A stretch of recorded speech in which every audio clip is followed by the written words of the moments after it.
Bonjour chers amis, alors nous allons donc poursuivre notre séminaire sur cette question de l'être au Moyen-Âge, et dans cette séance nous allons étudier l'œuvre de Guillaume d'Auvergne, évêque de Paris, mort en 1249, et qui s'inscrit en grande part dans le lignage de Boès et d'Avicenne que nous avons abordé. À cheval sur la fin du XIIe siècle et la première moitié du XIIIe, il respire encore l'air platonisant du siècle précédent, tout en ouvrant une voie qui conduira à saint Thomas. Parmi ses œuvres les plus marquantes, il faut citer le De Primo Principio, intitulé aussi le De Trinitate, écrit en 1228, le De Anima, écrit en 1230, et le De Universo, écrit entre 1231 et 1236. Son style vivant et vigoureux témoigne d'un esprit perspicace. Sa pensée, on le verra, met l'accent sur l'importance de la distinction entre l'essence et l'être, ce qui est le sujet de notre étude.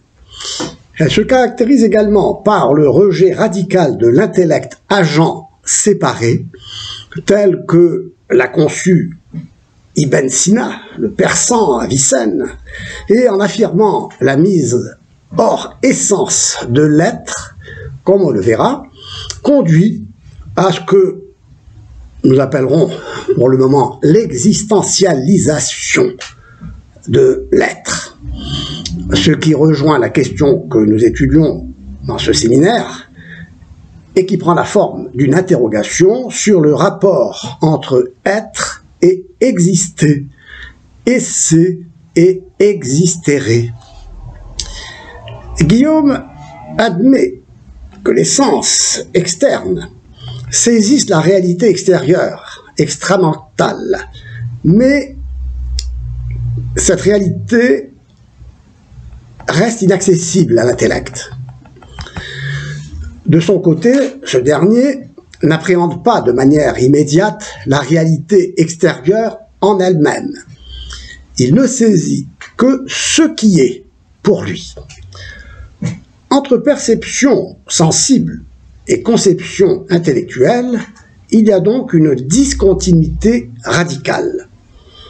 L'intellect est appelé à se dégager de la réalité sensible dans laquelle il est comme enseveli, sepulta, dit-il, en raison de son status miseriae actuel, c'est-à-dire de son statut de misère actuel, à savoir la condition déchue de l'homme, idée qui jouera un rôle important dans la pensée de Duns Scott.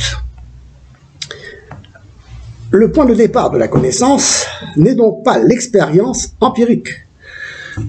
Elle doit en sortir, l'intellect doit en sortir pour accéder à ce que les choses sont pour lui, c'est-à-dire leur essence, ou quiditas. À partir du moment où l'expérience sensible porte sur la réalité extérieure et ne contribue pas à la connaissance, l'intelligence doit saisir ce qui est à partir d'elle-même, et non à partir des sens. Elle doit donc s'exercer a priori, et se fonder sur la seule relation logique entre concepts.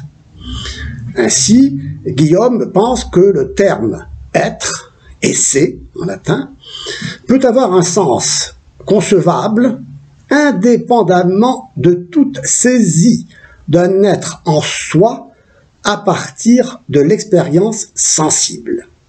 Il lui suffit de s'appuyer sur le principe que l'intelligibilité intrinsèque d'un concept postule l'existence de ce qu'il conçoit. Autrement dit, on peut affirmer que quelque chose existe sans recourir à la perception sensible, dès lors que son concept a un sens intelligible et défini, ou comme dira Descartes, que l'idée est claire et distincte. Guillaume ne doute pas un instant, commente Étienne Gilson, que je cite ici, que les exigences de la pensée ne vaillent aussi pour la réalité.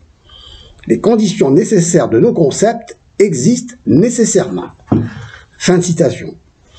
En ce sens, on peut dire que Guillaume argumente sur de purs concepts, comme s'ils étaient coupés de tout rapport à l'expérience sensible, et que toute son argumentation repose directement sur le contenu et les relations de concepts déterminés. La concevabilité d'un concept précède donc la réalité extérieure perceptible par les sens. Il s'ensuit que sa démonstration recourra exclusivement aux manières de dire l'être, aux modi dicendi. Nous verrons cela. Et Guillaume commence ainsi, dans un passage important de son De Trinitate, par une distinction attribuant au terme être et c'est deux significations, intentiones en latin. Première distinction, être et c'est signifie d'abord l'essence, l'essentia, prise en elle-même, dépouillée de ses accidents, au sens de substantia.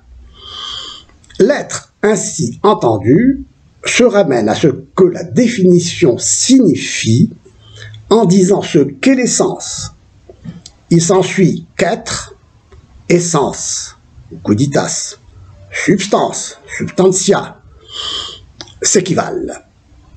Substantia rei et eius esse et eius quiditatis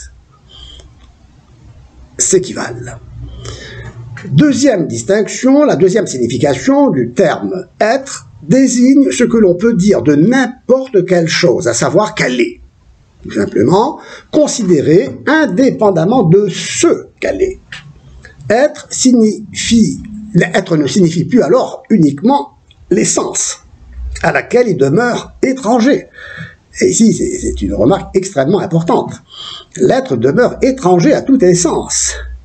Il prend ici le sens existentiel, c'est-à-dire être hors d'eux, hors essence, et par conséquent sans raison, praeter rationem. Il ne rentre dès lors dans la définition d'aucune chose, que ce soit un homme, un âne ou ce que l'on voudra, on peut concevoir l'essence sans l'être. Je cite, « Il faut que vous sachiez, nous dit Guillaume, que le terme « essai » a deux sens. Le premier sens désigne ce qui reste après qu'on a ôté les accidents divers qui l'entourent. Et c'est proprement là ce qui se nomme essence ou substance. Essentia sive substantia, vous voyez l'équivalence d'essence et de substance. Et c'est en ce sens-là, avec une détermination de ce genre, qu'on prend la notion de tout être, esse omne, ou avec une autre, lorsqu'elle signifie uniquement ce qui est signifié par la formule de sa définition, sans nom d'espèce. C'est donc ce qu'on nomme la substance de la chose, et son être, son essai, et sa quidité, son essence, et c'est l'être que la définition signifie et explique. Et c'est cela même qu'on nomme l'essence de la chose. Je poursuis le texte, la lecture du texte de Guillaume. Le deuxième sens, dit-il, le deuxième sens d'essai, est ce que l'on exprime lorsqu'on dit d'une chose quelconque qu'elle est et qui s'ajoute à la notion de cette chose. Quelle que soit la chose que nous imaginions, un homme, un âne ou une autre, l'être n'est jamais inclus dans sa notion, ni conçu comme en faisant partie. Celui-là, seul, excepté, dont l'être se dit à titre essentiel, car son essence ne peut être conçue que par l'être même, puisqu'elle-même et son être sont une seule chose à tous égards. » Fin de citation. Ce dernier passage, soulignons-le en attendant d'y revenir, s'achève sur l'énoncé d'une exception qui sera faite et qui concerne celui dont l'être se dit de son essence, laquelle ne peut être conçue sans l'être, puisqu'elle-même et son être sont absolument la même chose. Elle évoque l'argument déontologique de saint Anselme, mais nous verrons en quel sens elle en diffère. Guillaume nous dit donc qu'il s'agit dans un premier temps de parvenir à l'essence ou à la substance, c'est-à-dire à la nature de la chose, non à la chose en tant que réalité extramentale. Il situe l'être dans la ligne de l'essence et de la quiddité. La quiddité, ou essence, substance et être sont synonymes. L'essence de la chose, essentia rei, signifie l'être de la chose, esse rei. Ce que la chose est ce que l'on peut dire d'elle. Force est de reconnaître ici qu'une confusion apparaît dans cette pensée entre l'essence de la chose, au sens aristotélicien de substance seconde, c'est-à-dire l'essence spécifique en tant que telle, l'homme en général, et l'essence au sens de substance première, c'est-à-dire cet homme-ci, l'être individuel. Dire homme ou tel homme signifie la même chose, sans distinguer essence, substance et être, dans l'esprit de Guillaume. Dans un deuxième temps, dit ce dernier, l'être désigne la chose concrète hors essence. Être signifie alors, ici, le fait d'exister, se tenir en dehors de toute considération de l'essence. Il s'ensuit qu'il est inessentiel, inintelligible et indéfinissable. Ici, on le voit, esse prend le sens d'existere, c'est-à-dire de se tenir en dehors de l'essence. Ainsi, l'essence est étrangère à l'être et l'être à l'essence. Cette distinction entre l'essence et l'être n'est pas une composition, mais une séparation. Et cette séparation exige et repose sur une confusion entre être, esse, et exister, existere. On l'a vu au début de notre séminaire, Boès a conçu la distinction d'essence et d'être comme une composition de quod est, de ce qui est, et de quo est, de ce par quoi cela est, c'est-à-dire l'être. Cette composition de ce qui est et de ce par quoi cela est constitue l'étant fini. Nous y reviendrons, il est important de bien saisir ce lexique. Guillaume s'éloigne de cette doctrine boétienne en transformant la composition entre quod est et esse, c'est-à-dire le quo est, ce par quoi ce qui est, en séparation de l'essentia au sens de possibilitas et de l'esse au sens d'existentia. La distinction entre quod est et quo est se transforme sous sa plume, dans sa pensée, en possibilitas et en existentia. Cette transformation recoupe la distinction opérée par Avicenne entre esse, essentia, et esse accidens. Ainsi, les différentes formules de la distinction essentia et esse, quod est et quo est. Esse essentia et esse accidens s'accordent et s'enrichissent d'un sens nouveau. Le couple boétien quod est et quo est devient une différence entre essentia et existentia, c'est-à-dire esse au sens d'existere. Guillaume, donc, en séparant l'essence et l'être, creuse un abîme au cœur de l'étang. Dans sa pensée, l'être ne joue pas le rôle d'acte unificateur de l'étang, comme ce sera le cas chez saint Thomas, dont il prépare cependant le terrain. Saint Thomas, pour qui il peut y avoir une essence sans l'être, certes, comme le centaure, ou la chimère, ou n'importe quelle autre chimère, mais il ne peut pas y avoir un être sans essence. Ainsi, pour Guillaume, savoir ce que les choses sont, cela suffit pour savoir qu'elles sont. Il appartient à l'intellect de montrer a priori comment le dire, étudier les modes de dire l'être.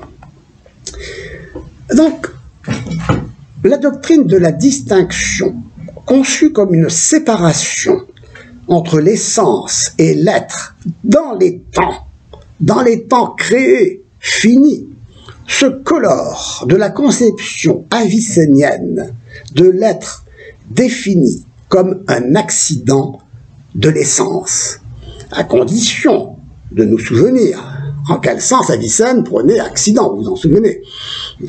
Accident au sens avicénien, c'est accident au sens de surgissement, et non au sens exclusivement aristotélicien de catégorie.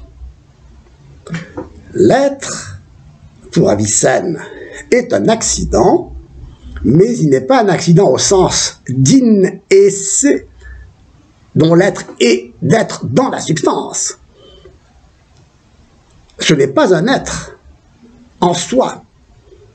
L'être est un accident, moins au sens de ce qui est dans un autre et non en soi, qu'au sens de ce qui s'ajoute et advient à l'essence de l'extérieur. À la différence d'Avicenne, cependant, Guillaume affirme avec Borès que l'être de la créature est une participation de l'essai divin, car il a le souci de rattacher, sans intermédiaire, l'œuvre créatrice à Dieu seul. Il écarte ici la pensée d'Avicenne, selon laquelle la créature est créée par l'intermédiaire d'une multiplicité d'intellects, se déployant depuis le premier intellect jusqu'à l'intellect agent, qui est pour Avicenne, nous nous en souvenons, le 10e intellect. À vrai dire, il pourrait y en avoir un nombre indéfini. Cet intellect agent, d'où est issue la totalité du monde créé. Toutefois, Guillaume court ici un risque. En unissant trop directement à Dieu l'être créé, que celui-ci, considéré indépendamment de toute essence, semble être par Dieu seulement. Si en effet, l'étant créé sans une essence qui le contracte dans sa finitude, et par participation à l'être divin qui fait lui-même un avec son essence, on ne voit plus comment l'être de l'étant fini peut se distinguer de l'être divin infini. Ainsi, Guillaume va jusqu'à comparer le rapport de l'essai de l'être divin aux étangs créés au rapport de l'âme au corps. Le risque encouru ici est un affaiblissement de la consistance propre de la créature, pouvant conduire à la conclusion extrême de Maître Eckhart, selon lequel la créature, je cite, est pur néant. Certes, nous savons que Guillaume ne va pas jusque-là, et ce risque n'en demeure pas moins réel dans la mesure où il est inhérent à l'opposition radicale qui sépare être possible et être réel, essence et être dans les temps. L'être créé, l'étant, selon Guillaume, n'est plus qu'un être possible. Et il reprend ici la doctrine d'Avicenne, qui distingue le possible, conçu, comme ce qui, de soi, ne peut se donner l'être, et l'être reçu nécessairement d'un autre, qui est le l'être nécessaire. Je cite, « Il n'est pas au pouvoir du possible, par cela qu'il est possible, d'avoir lui-même l'être, ni de venir à l'être. » En effet, le possible par essence, et selon sa signification intentionnée, nous en souvenons, n'a pas l'être effectif, du fait que la seule possibilité ne suffit pas par soi à cet effet. Car, si tel était le cas, il n'arriverait pas que la possibilité précède l'effet. Ainsi, le possible se dit, par comparaison de l'être effectif, comme ce qui peut recevoir cette effectuation de l'être. Effectum essendi. Fin de citation. Guillaume poursuit en soulignant que le possible est seulement ce qui est capable de recevoir, et que, n'advenant pas à l'être à partir de lui-même, il a besoin, il emploie le mot indigere, voyez, la digence, il a besoin, il est dans la nécessité, il a besoin d'un donateur, de l'être lui-même, le dator ipsius esse. Ce donateur qui déjà était dans la pensée d'Avicenne, celui qui donne l'être comme l'accident qui surgit, qui vient d'ailleurs. Ce donateur qui conduit le possible à l'effectivité est évidemment au-delà du possible. Telle est la puissance divine qui, elle, a l'être effectif. L'étant créé, donc, est un possible qui a reçu l'être d'un autre. Il est ab alio, par un autre, non par lui-même. Il n'est pas par lui-même parce qu'il est pur, attente de recevoir l'être qu'il n'est pas. L'être reçu est, dans l'étant qui le reçoit, comme la lumière qui jette son rayon dans le vide, que la lumière s'éteigne et aussitôt tout retombe dans les ténèbres. Je cite, « La possibilité est comme un creux qui reçoit l'afflux de Dieu et un vide profond que seul vient remplir le débordement ou l'exubérance de la surabondance divine. » Fin de citation. Parce qu'il est un être possible, c'est un être indigent, un esse indigentiae, un être fluent, un esse fluens, dépendant, et finalement, un faux être là. Puisqu'en effet, il n'a pas d'être par lui-même. Il a constamment besoin d'un autre pour être lui-même. Je cite, « Et il ne vient pas à l'être si un autre ne lui donne l'être. » Fin de citation. Guillaume recourt à l'image de l'écoulement de l'eau pour remonter à la source première et pure de la totalité du créé, ce qui semble atténuer le caractère extrinsèque de l'effet par rapport à la cause. L'usage du modèle de l'écoulement de l'eau, commente Jean-Christophe Bardou dans son ouvrage que j'ai cité et dont nous inspirons dans ce séminaire sur l'existence.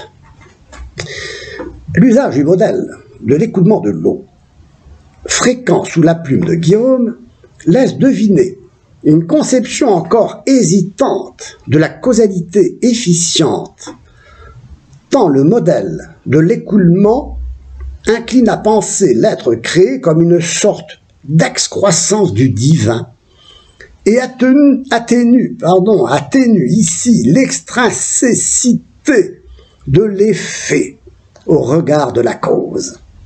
En conséquence, dit Bardou, l'être de la créature semble secondarisé, ne se soutenant que dans la stricte mesure où Dieu le veut. La créature n'émerge qu'à peine du néant et se trouve à chaque instant menacée d'y retomber. Fin de citation. Les expressions d'indigence et de fausseté de la créature semblent signifier qu'elle est comme vide de tout contenu et qu'elle se vide à mesure que l'être la remplit par l'exubérance et la surabondance de cet être. L'être de l'étant créé prend alors le sens négatif d'existérer, de sortir de soi, de s'appauvrir jusqu'à l'épuisement, au risque de l'anéantissement. Dans cette conception, l'être ne possède pas encore, comme on le verra, le caractère de fondement et de richesse de l'acte d'être, comme il sera conçu par l'Akinate. Certes, l'évêque de Paris entend bien que Dieu est l'être, dans lequel toutes choses sont, et non celui qu'elles sont. Et c'est quo sunt, non autem quod sunt. Et il peut le penser parce qu'il pense que l'être des étangs reste accidentel, et que les étangs sont par participation, non par essence, comme l'être divin. Et c'est quo sunt, non est eis essentiale, sed quasi accidit. Seul l'être divin se confond, s'identifie à son essence. Il est l'être par lequel toutes les choses, donc, sont par participation. Il n'y a donc entre les étangs qu'une diversité essentielle, sans considération de l'essai inré d'un être dans la réalité. Concernant le statut des créatures, Guillaume, ici, prépare une voie qui pouvait s'ouvrir et qui s'ouvrira à Maître Eckhart, pour qui les créatures ne sont en effet rien en soi, nous l'avons dit, elles sont pur néant, car elles sont ab alio, elles ne sont qu'en Dieu, elles sont Dieu en Dieu, comme dit Eckhart, et donc elles n'ont pas d'être propre. Mais, nous le verrons, la pensée de Guillaume, riche et profonde, ouvre aussi la voie à saint Thomas d'Aquin, pour qui la créature, précisément, a son être propre, en laquelle essence et être s'unissent, mais sans se confondre. Elles se distinguent, mais sans se séparer. L'œuvre de Guillaume se situe donc à un carrefour de l'histoire de la pensée. Ainsi, ce qui est, l'id quod est de Boès, est devenu une essence étrangère à ce qui existe effectivement hors essence. l'essence est pure possibilité réalisée par ajout de l'existence effective. Les temps existent donc, mais comme un être créé dont l'origine est extérieure à toute essence. Il requiert dès lors une cause extrinsèque. Je cite, « Car il est nécessaire que tout ce qui est causé soit autre que son être, adiud esse, assuo esse, ce qui est le même que son être, idem cum suo esse, est nécessairement sans cause. » Fin de citation. Guillaume peut penser cette extériorité de l'être à l'essence grâce à la doctrine d'Avicenne, pour qui l'être, nous l'avons dit, n'est pas un accident au sens de simple attribut, mais au sens de ce qui surgit et advient à l'essence du dehors. Ainsi, il reprend la distinction avicénienne entre le possible incapable de se donner l'être et l'être reçu d'un autre. L'étant créé se présente donc comme un possible réalisé au sens où le possible n'est pas seulement ce qui peut être ou ne pas être, et s'offrir ainsi au libre arbitre, au libre choix, disons, du Créateur. Ce que fait très bien observer Jean-Christophe Bardou. En attente d'être rempli, ce possible a le sens d'un creux, d'une dépression, d'un vide. Je cite, « La possibilité est comme un creux qui reçoit l'afflux de Dieu, et un vide profond que seul vient remplir le débordement ou l'exubérance de la surabondance divine. » Fin de citation. En d'autres termes, le possible est indétermination, pure réceptivité, et donc pure vacuité. L'étant créé surgit comme sorti de l'abîme, mais pour s'abîmer dans un autre abîme, qui est un abîme d'inintelligibilité, parce que sans essence. La séparation de l'essence et de l'être, non la composition, ouvre un gouffre au cœur même de l'étant.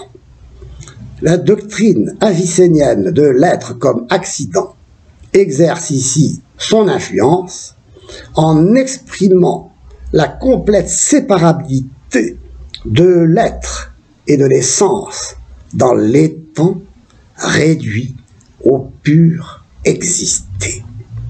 L'étant créé, en effet, existe parce que causé, mais il est causé en étant expulsé hors de toute essence, comme il est, et pour l'être, expulsé de l'essence de Dieu, qui est seule unité d'être et d'essence.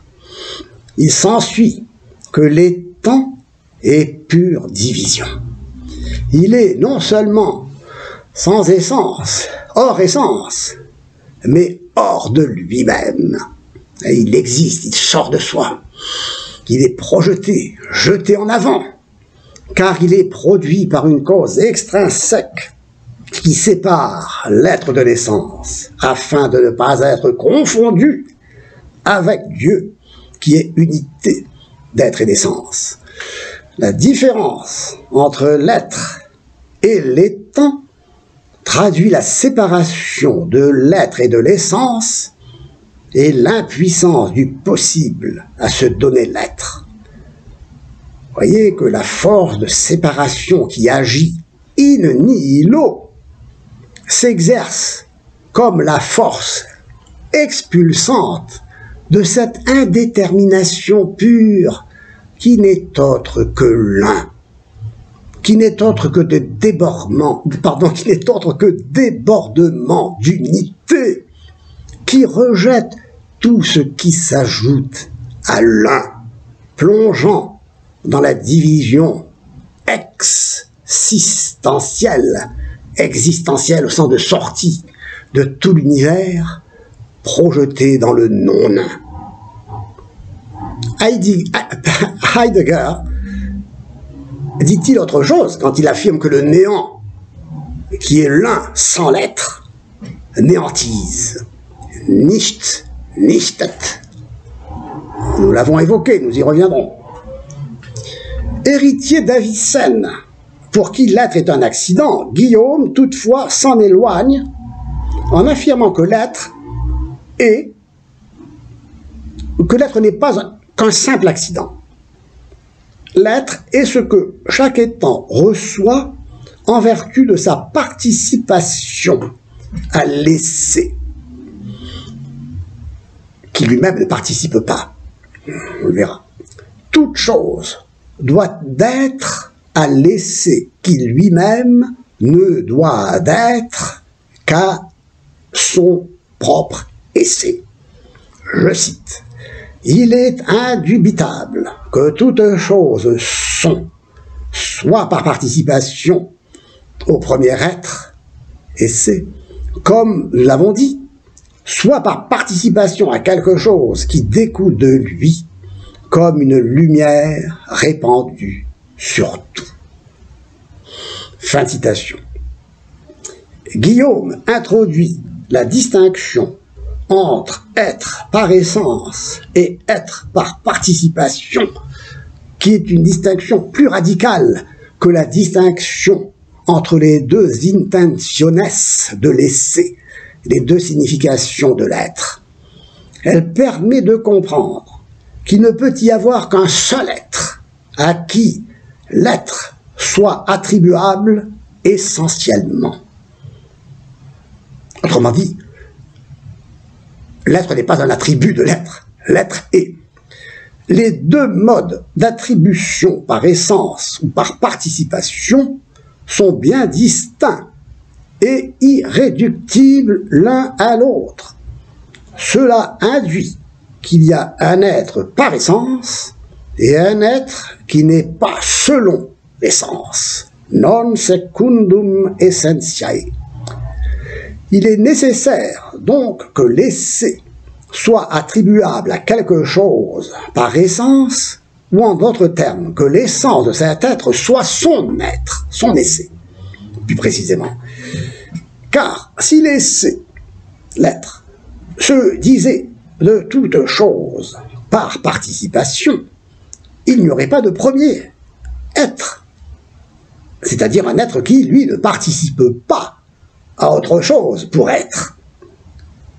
Considérons, en effet, dit Guillaume, tout ce qui est, omne quod est, je cite, ou bien il est à soi-même l'être, ou bien autre est pour lui l'être. Or, cela revient à dire que ce qui est dit de chacun par ce verbe est, ou bien est lui-même, ou bien est autre chose. Fin de citation. Ainsi, premièrement, il y a un être pour lequel l'essence est dite être l'être, auquel nous pouvons attribuer sa propre essence et dire « il est », de sorte que lui-même et son être sont une seule réalité. Il s'agit de l'être divin. Et deuxièmement, il y a ce qui est dit étant, ens, et n'est que par participation. Mais, pouvons-nous nous demander, si pour tout étant, l'être est autre que cet étant, ne faudrait-il pas conclure que chaque étant sera par l'être qu'il n'est pas, l'être d'un autre? Ira-t-on donc jusqu'à dire que chaque créature étant ab alio par un autre est pur néant? Guillaume recourt à la doctrine de Boès selon laquelle l'être est par participation, et le quod est, la forme, est ce par quoi l'étant est ce qu'il est. Il se réfère au De Hebdomadibus, où il est dit qu'en tout être simple, l'être et ce qu'il est, id quod est, sont un. Sinon, il ne serait pas simple, mais divisé en participants et participé. En d'autres termes, l'être ne peut se diviser. Donc, il ne sort pas de soi. Il n'existe pas au sens de sortir de. Il est nécessairement ce qu'il est. Simplicité pure de l'unité, mais nous le verrons, d'une unité qui n'est pas l'unité abstraite en tant que pure indivisibilité, considérée indépendamment de ce qui est un. L'unité est toujours l'unité de l'être qui est, de l'être, de l'étant, de l'être qui est cet acte unificateur au cœur de l'étant et qui le maintient dans cette unité, qui maintient dans l'unité tout ce qui le compose, tous les éléments qui le composent, la matière, la forme.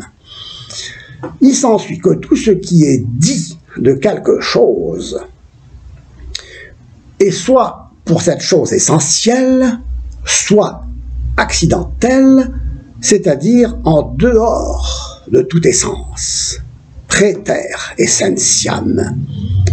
L'être est au-delà de l'essence dans l'exacte mesure où l'un est au-delà de l'être dans le platonisme, le néoplatonisme.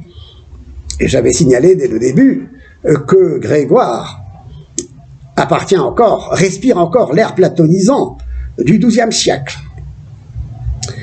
Ainsi, l'être se dit de chacun, soit par essence, soit par participation. L'être, par participation, est reçu d'un autre. Il semble bien ici qu'attribution accidentelle ou par participation soit une seule chose. Accidentelle signifie en dehors de l'essence et s'applique à l'être qui prend le sens d'existence, d'existéré. Guillaume voit que l'être ne peut être dit de toute chose par participation, parce que s'il en était ainsi, on ne pourrait rien dire de lui, du fait qu'il ne serait jamais déterminé. Je cite, « Nullus sub esset intellectus eidem enti eo quod nunquam finiretur ». Si l'ens, en effet, ne se dit que par participation, le nom même d'étant n'a plus de signification, d'intentio, car ou bien on ira en cercle, ce qui est impossible, car il faudrait soutenir qu'on peut participer de soi-même et être cause de soi, causa sui. En effet, si A est en participant à l'être de B, et B est en participant à l'être de A, A sera par participation à ce qui le participe lui-même. Il serait alors donc cause de sa propre cause. Je cite, « Le même donnera à ce qui lui donne avant d'avoir de quoi donner, car il lui donnera avant de recevoir du même. » Fin de citation.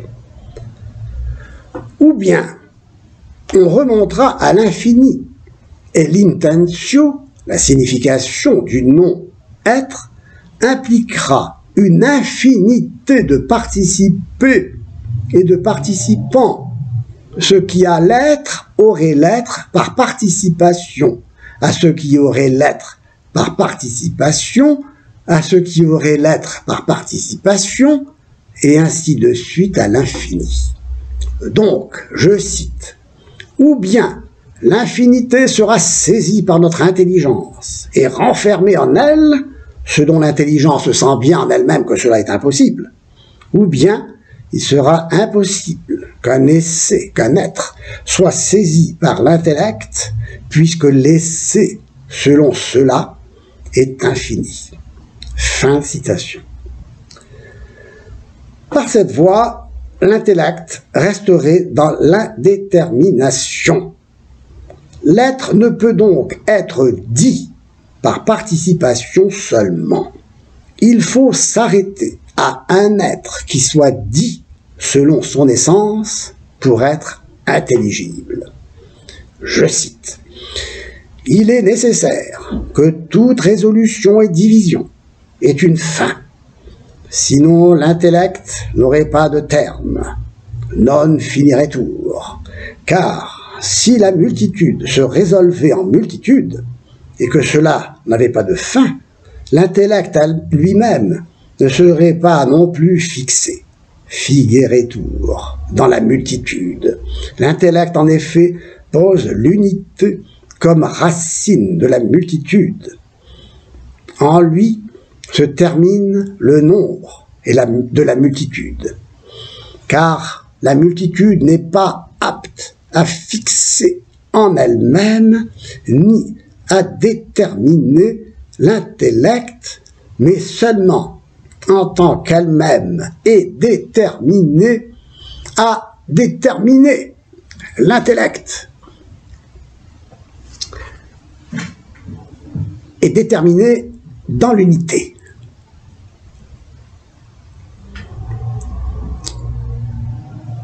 J'ai souvent cité l'expression d'Aristote, ananke stenai. La division ne peut aller à l'infini. Il faut à un moment donné s'arrêter. Ananke stenai. Eh bien, l'être est ce à quoi la division s'arrête parce que l'être ne peut être divisé en être et en non-être. En résumé, tout être est tel qu'il est, qu'il soit ou non inclus dans son essence. Il s'ensuit qu'il est par soi ou par un autre. Or, il est impossible que tout ce qui est soit dit par un autre, c'est-à-dire causé par un autre qui devrait être causé à son tour par un autre, et ainsi de suite à l'infini. D'où trois hypothèses. La première, ou bien admettre une série circulaire d'êtres se causant les uns les autres, ce qui est également inconcevable, puisqu'alors ces êtres se causeraient indirectement eux-mêmes. Deuxième hypothèse, ou bien admettre une série linéaire des êtres par autrui qui soit infinie, ce qui est inconcevable, comme l'infini lui-même. Et souvenons-nous ici de la distinction entre infini potentiel et infini actuel. Je ne reviendrai pas sur cette distinction, nous y avons assez insisté. Troisième hypothèse, ou bien admettre qu'un être est par soi et possède l'être par essence, c'est-à-dire un être qui est Dieu. La division des modes d'attribution par essence ou par participation est celle des significations de l'être, des intentiones de l'essai, donc de l'essai essentia et de l'essai quo, inspiré de Boès, et de l'essai essentia et de l'essai accidens, hérité d'Avicenne, permet de mettre en lumière l'être nécessaire et premier, en qui il ne peut y avoir de distinction entre essentia et essai.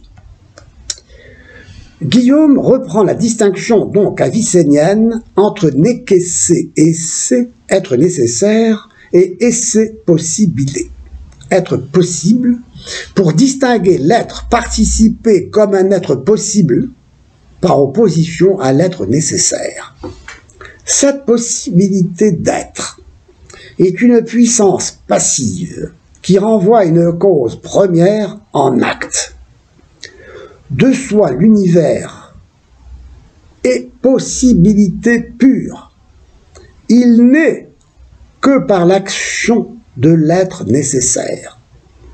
La totalité de ce qui se confond dès lors avec la possibilité absolue de recevoir l'être.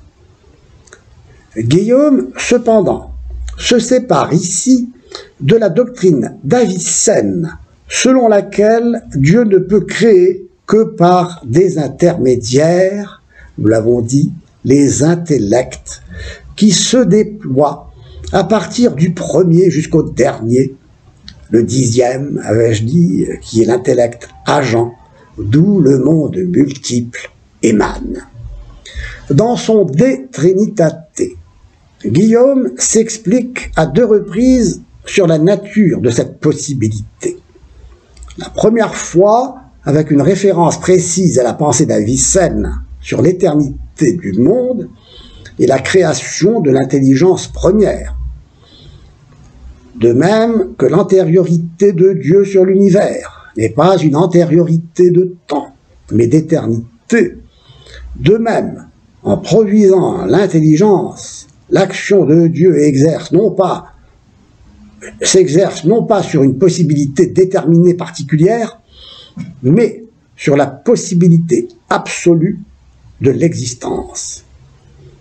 Puis, voulant montrer que les substances spirituelles n'ont pas de pouvoir créateur, Guillaume commence par établir que leur possibilité même d'être n'est rien d'autre que la puissance du Créateur. Il faut situer dans le contexte d'une philosophie de l'un par rapport à une philosophie de l'être, ce rapport du Créateur à l'intellect. Pour Avicenne, le premier intellect est intellection de l'un, qui ne peut s'intelliger lui-même sous peine de perdre son unité en se dédoublant en l'un et l'un qui s'intellige. L'un est pure indétermination au-delà de l'être, au-delà de l'intellect. Nous avons développé cette pensée, cette doctrine, lors de nos autres séances dans ce séminaire, dont je vous y renvoie. Mais supposons en effet que l'une quelconque de ces substances n'existe pas. Rien n'existerait alors à partir d'une substance, et pas même une possibilité réelle qui n'aurait évidemment aucun sujet, aucun suppôt pour le soutenir. Leur pouvoir de recevoir l'être, dit encore Guillaume, n'est rien en vérité. Et essentiellement se trouve dans le Créateur, que le pouvoir ne se trouve que dans le Créateur, ce pouvoir de leur donner l'être. Guillaume estime que si la possibilité d'être était dans ces substances quelque chose de réel, elles auraient par là même, en quelque façon, le pouvoir de se créer elles-mêmes. Que dans l'être absolument simple, l'être est identique à l'essence, ou à ce qu'il est, et n'est séparable en aucune manière, ni en fait, ni par l'esprit de l'essence. De tout possible, au contraire, ou de tout être nécessaire seulement par un autre, l'être est en vérité séparable par la seule raison. En toute chose, donc, distincte de Dieu.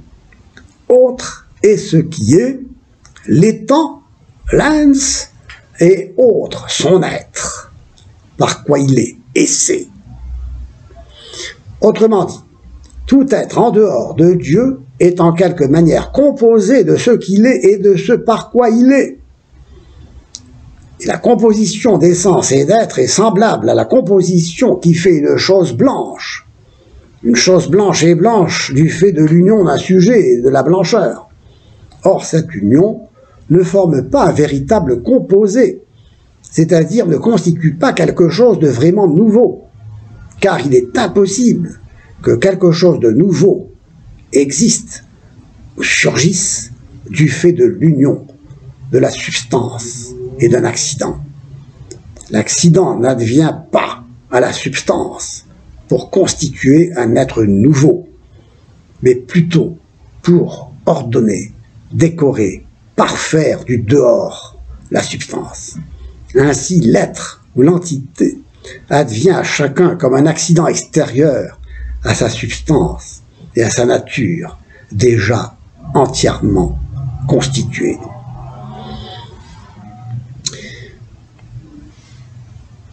L'argumentation de Guillaume demeure, je l'ai dit au début, au niveau des concepts. Elle ne part pas du monde sensible. Nous l'avons vu, elle remonte à Dieu par la seule analyse de la notion d'être. En déduisant que Dieu est, parce que son être et son essence s'identifient, il semble reprendre, nous l'avons évoqué, l'argument ontologique de saint Anselme. Cependant, malgré les apparences, il n'en est nullement fait référence. Il n'est nullement fait référence à cet argument. Car l'être, précisément, ne se déduit pas de l'essence pour Guillaume. En Dieu, l'être est inséparable de l'essence. Non parce que l'essence implique l'être, mais parce qu'il est simple.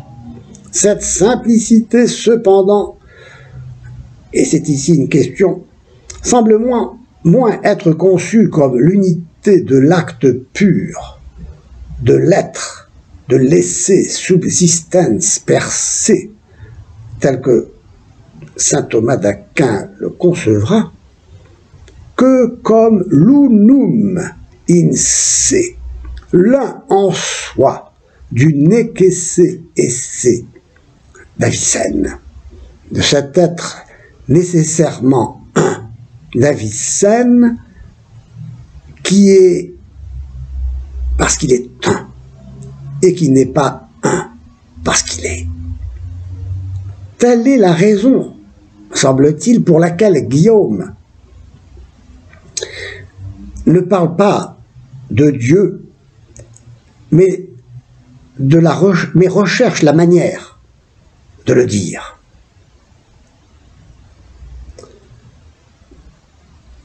Parce que on peut nommer difficilement ce qui est purement un sans remettre en question cette unité. L'être premier, déclare-t-il, est simple absolument, simplex in ultimo simplicitatis, hoc est per omnem modum. Il est dépouillé de tout revêtement essentiel, de toute composition, nudissimum.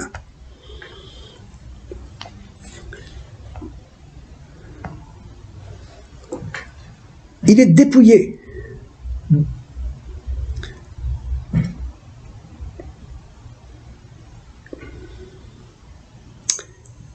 Il est incommunicable, indivisible aussi bien en acte qu'en acte et en puissance.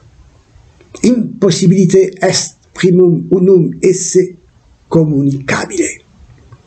Toute la question est de savoir si cette unité est l'unité logique et abstraite, conçue comme pure indivisibilité, ou s'il s'agit, comme je l'ai dit, de l'unité de l'être, dont l'unité exclut toute divisibilité en tant qu'être. Mais Guillaume ne pose pas cette question. Lens per essentiam est unité pure et nue. Il est, dit-il, vrai, un et pur, dont la pureté en aucune manière ternie par l'ombre de la multiplicité et en la vérité duquel il n'y a rien d'aggloméré, rien d'assemblé, absolument rien de double, dont l'essence est dans l'ordre des essences la plus élevée et la première, fixe et immobile en elle-même, tranquille et paisible, exempte du tumulte du changement. Fin de citation. Il s'ensuit que l'on ne peut rien dire de lui, puisqu'il est absolument simple, qu'il n'a ni quiddité, ni définition que l'on puisse en donner, que tout ce qui n'est pas un est décomposable et définissable. Seul ce qui n'est pas un est définissable. En vérité, il ne peut être que ce qu'il dit de lui. Il est ce qu'il dit, et le nom qu'il s'est donné lui-même est qui est, celui qui est, dans l'Exode 3.14. Mais alors, ne faut-il pas conclure que l'être n'est qu'un mot? Tel est bien ce que semble dire Guillaume, pour qui il suffit de connaître ce seul nom pour que soit connu ce que l'on peut dire de son essence. Étienne Gilson commente que l'on peut comprendre à partir de là comment Guillaume prélude davantage au scotisme qu'au thomisme. L'unité, dit Guillaume, d'où est issu l'étang créé et débordement. Exubérance de cette source très pure, vous vous en souvenez, exuberantia primi purissimi uius fontis. On ne peut s'empêcher de penser ici à la notion de bullitio, à laquelle recourt Eckhart, pour exprimer cet excès d'unité de l'un qui déborde de lui-même, sans cesser d'être un, en se répétant en quelque sorte dans la multiplicité de ses reflets dans les créatures, qui sont pur néant, puisque chaque créature est comme un miroir dans lequel l'un seul se mire. De cette exubérance, la créature surgit in nihilo, donc, non ex nihilo, d'où les expressions être d'indigence, être potentiel, faux être là, être fluent. L'être d'indigence reçoit son nom de la nécessité de recevoir d'un autre l'être pour venir à l'être, pour recevoir. Il a nécessairement besoin d'un essai sufficientiae, car il est un pur possible, incapable de se donner l'être. Ainsi, l'essai potentiale conduit au nécessé essai, à l'être nécessaire par soi, et l'essai faux, à l'essai vrai par soi, etc. De même, le composé conduit à l'incomposé, l'assemblé à l'uni, qui seul est vraiment un. En résumé, l'être peut s'attribuer par essence. Ne l'oublions pas, essence et substance équivalent, que l'être peut s'attribuer substantiellement ou par accident, et dans ce dernier cas, il se trouve en dehors de l'essence. L'être qui est substantiellement désigne son essence. Son essence est d'être, c'est Dieu. Sinon, il ne serait pas simple. L'essence et l'être se séparent uniquement dans les étangs, qui ne sont pas par essence. Ceux-ci reçoivent l'être d'un autre, auquel ils participent. La participation permet à Guillaume de préciser qu'il ne s'agit pas de l'être de cet autre. Sinon, évidemment, on tomberait dans le panthéisme. Guillaume montre ainsi que celui dont l'être est dit par essence est nécessairement incausé. Il ne saurait en effet se donner l'être sans être au préalable. Pour se donner l'être, il faut être. En outre, il ne saurait se séparer de soi sans cesser d'être. Autrement dit, l'être n'existe pas, au sens que nous avons donné à cette expression « sortir de soi ». L'être incausé n'existe pas. Je cite, « Il est manifeste que soit quelque chose dont non seulement il est impossible qu'il ne soit pas, mais encore dont on ne peut pas concevoir qu'il ne soit pas. » Fin de citation. Un tel être, ne pouvant accepter la négation de son essence ou de son être, et de toute nécessité, sans cause, à la différence de tout causé, amené du non-être à l'être par une cause extrinsèque, qui est par l'être d'un autre. La question soulevée ici est de savoir ce qu'il en est de l'être de l'étant, si l'étant est par un autre. Car tel est le cas du créé, qui n'est pas dit selon son essence. Si la distinction entre l'être et l'essence est bien une séparation, elle entraîne inexorablement une existentialisation de l'être créé, de l'étant. Extériorisation, non seulement par rapport à l'essence, mais également par rapport à l'étant lui-même, qui existe, projeté, arraché à lui-même, jeté en avant de lui-même. Et c'est prend ainsi le sens négatif d'existérer, et l'existence, celui d'une présence, de ce qui se trouve là, dehors, sans raison, le temps de s'absenter. Vous voyez, nous avons souligné au commencement de notre séminaire l'ambiguïté du sens de l'existence. Dans un sens négatif, exister signifie sortir hors de soi. L'existence se présente alors comme pure relation, sans terme relatif, c'est-à-dire comme étant suspendue dans le vide.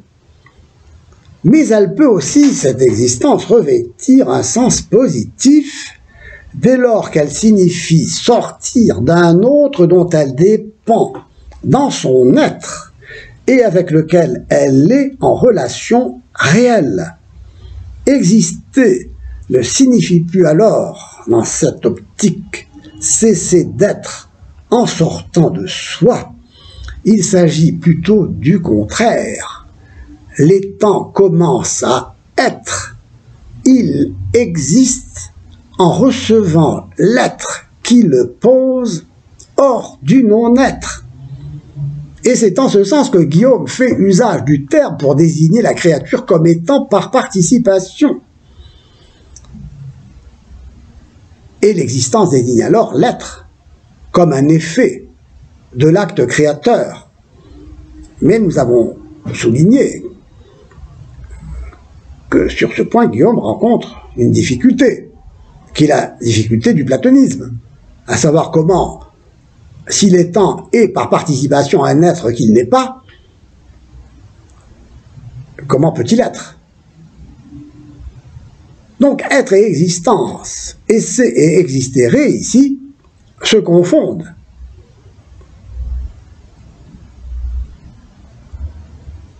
Dans la mesure où la création n'est rien d'autre que la nouveauté de l'exister ou de l'être.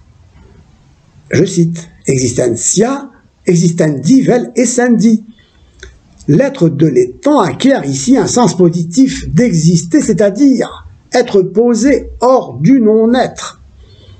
Exister a le sens propre d'être créé et peut être considéré dans sa relation à une origine extérieure à lui, extrinsèque. L'étant existe alors dans la mesure où il est envisagé comme étant posé en dehors de la cause créatrice.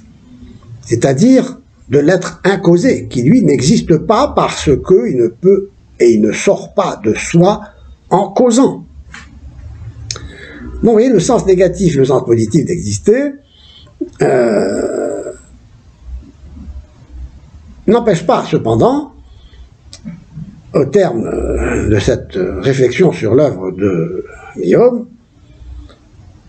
de constater qu'une question demeure sur le sens de l'existence. Si les temps existent sans essence, sans raison,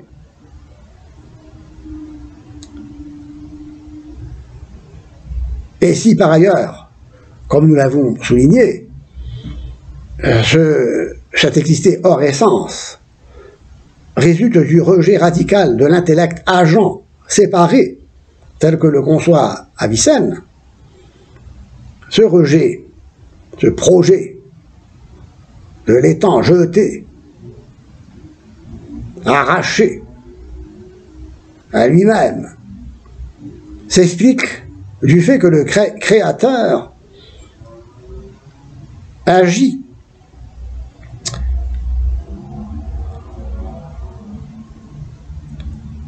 mais doit agir sans les intermédiaires qui le conditionneraient, comme dans la pensée d'Avicenne.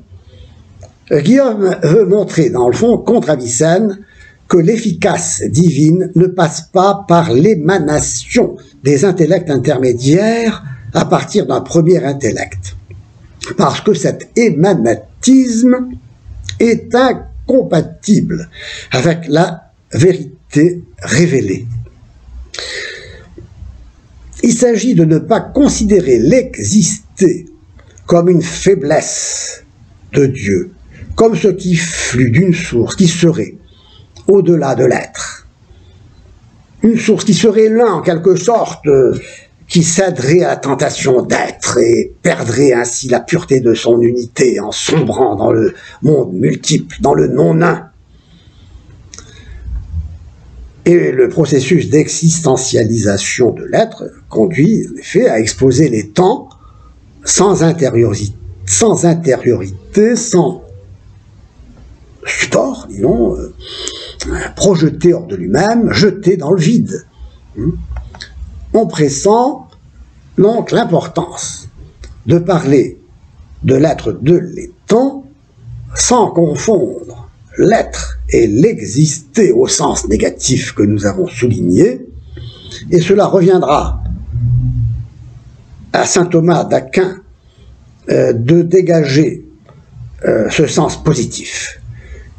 Et cela fera l'objet de notre prochaine séance, ou des prochaines séances de notre séminaire, et je vous dis donc à bientôt, à la prochaine fois.